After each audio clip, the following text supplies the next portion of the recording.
Pendahuluan, lihatlah sekeliling Anda dari tempat duduk Anda.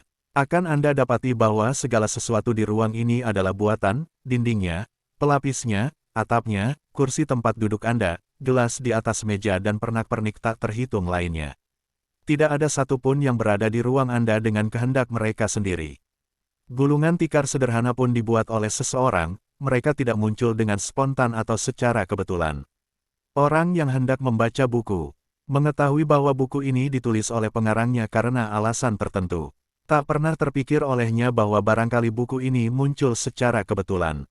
Begitu pula orang yang memandang suatu pahatan tidak sangsi sama sekali bahwa pahatan ini dibuat oleh seorang pemahat. Hal ini bukan mengenai karya seni saja, batu bata yang bertumpukan pun pasti dikira oleh siapa saja bahwa tumpukan batu bata sedemikian itu disusun oleh seseorang dengan rencana tertentu. Karena itu, di mana saja yang terdapat suatu keteraturan entah besar entah kecil pasti ada penyusun dan pelindung keteraturan ini.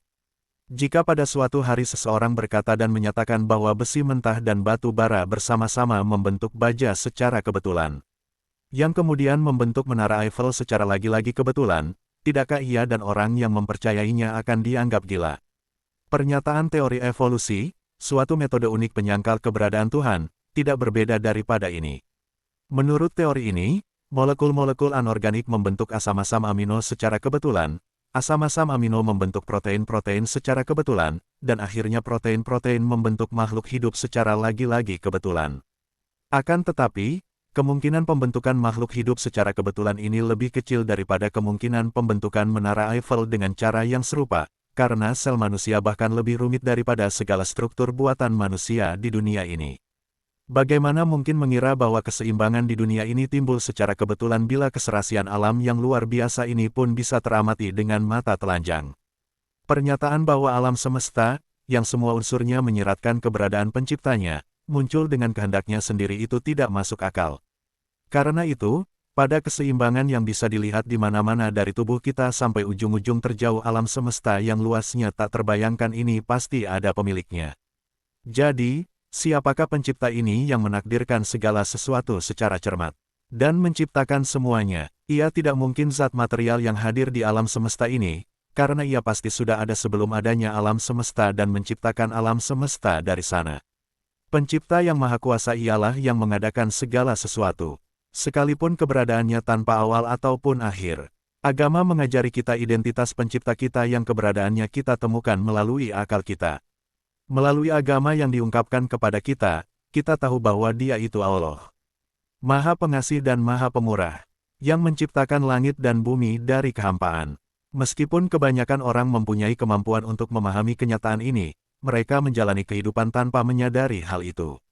Bila mereka memandang lukisan pajangan, mereka takjub siapa pelukisnya, lalu, mereka memuji-muji senimannya, panjang lebar perihal keindahan karya seninya.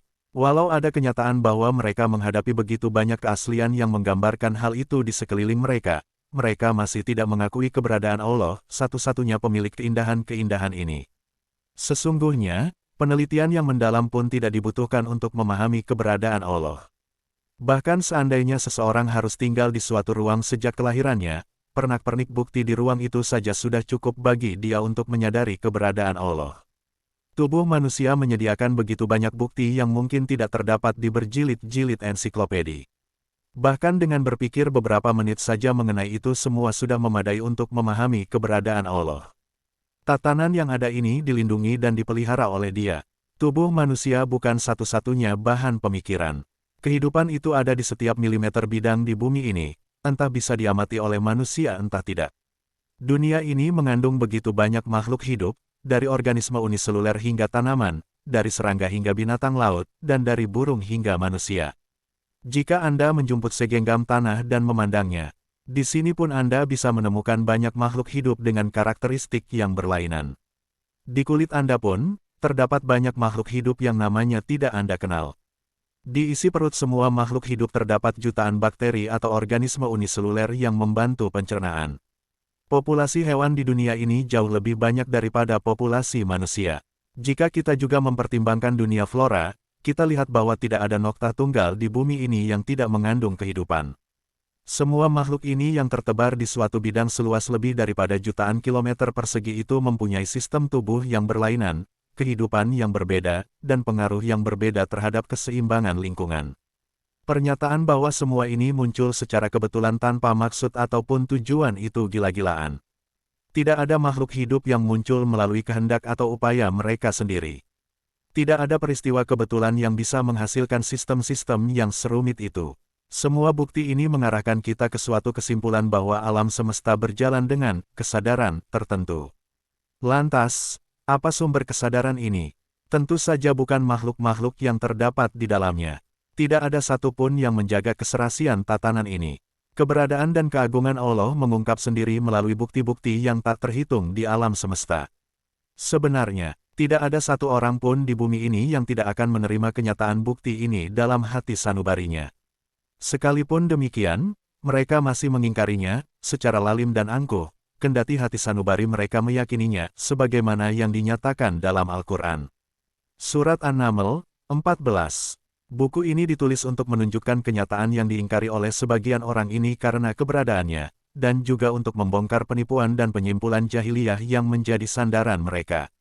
Karena inilah maka banyak persoalan yang ditelaah di buku ini. Orang yang membaca buku ini akan segera lebih mengamati bukti-bukti keberadaan Allah yang tak terbantah dan menyaksikan bahwa keberadaan Allah mencakup segala benda. Akal mengetahui hal ini, sebagaimana ia menciptakan tatanan yang menyeluruh ini, dialah yang juga memeliharanya dengan tak henti-hentinya.